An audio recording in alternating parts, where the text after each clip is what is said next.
Hey guys, in this video we're going to go over how to open a margin account on Robinhood. Now first what you need to do is navigate to margin investing on the Robinhood app. So what you need to do is tap the account icon, which is the person icon, and then the menu, basically the three horizontal lines. Then I want you to go ahead and select investing from the menu. Okay, choose investing from the menu and then go ahead and find the margin investing option and go ahead and tap on it.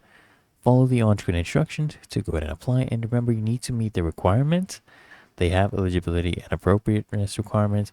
And you may also need a minimum portfolio value of $2,000. Just go ahead and review the agreement as well before you finalize your application. And remember, guys, you need to understand risks because margin investing actually carries increased risk, including the possibility of margin calls and the potential for larger losses. So just keep that in mind before you go ahead and do such things.